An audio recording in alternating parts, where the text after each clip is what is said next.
আসসালামু আলাইকুম বন্ধুরা, আপনারা সব কেমন আছেন? আলহামদুলিল্লাহ আমি খুব ভালোই আছি। প্রতিদিনকার মতো চলে এসেছি আরেকটি নতুন ভিডিও নিয়ে আপনাদের সামনে। তো আমি সকালের কাজ বাজ সেরে এক কাপ চা করে খেয়ে নিলাম। তো আমি চা খাওয়ার পর আর বাকি কাজ সেরে দেখি বাজার থেকে কিছু সবজিপাতি আর মাছ নিয়ে আসি।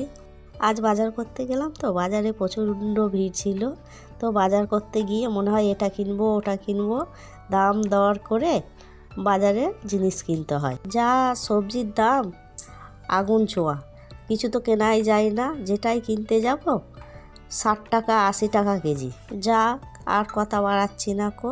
তো আমি সবজিপাতি কিনে নিয়ে এসে দেখি এবার রান্না করতে আরম্ভ করব। ভাবছি আজকে নিরামিষ করব। রোজই তো মাছ মাংস খাওয়া হচ্ছে, আর একঘেয়ে প্রত্যেক দিন মাছ মাংস খেতে ভালোও লাগে না। দেখি নিরামিষ খেয়ে আজকে আমার দাদুভাই এসছে।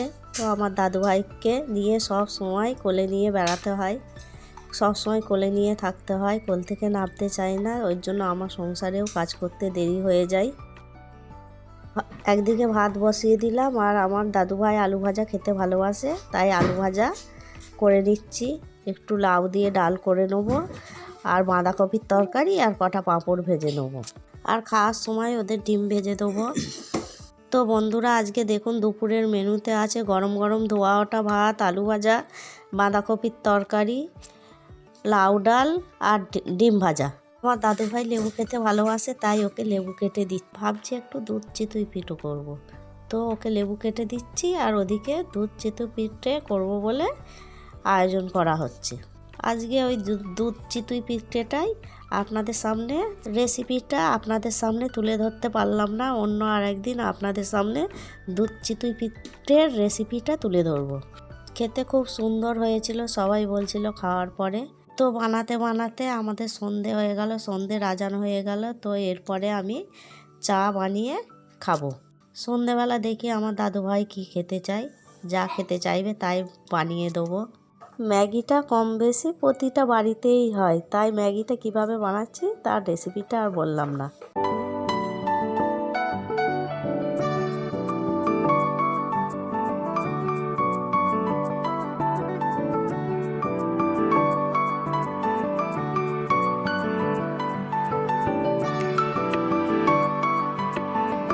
গরম গরম চা আর গরম গরম ম্যাগি সস দিয়ে খেতে সেই স্বাদ লাগলো। দুপুরবেলা নিরামিষ করেছিলাম বলে আমার ছেলে ভাত খায়নি, তো দেখি মাংস নিয়ে এসছে। মাংস রান্নার তো রেসিপি আপনাদের সামনে দেখিয়েছি, তো ভাবছি আজকে অন্য রকম করে বানাবো।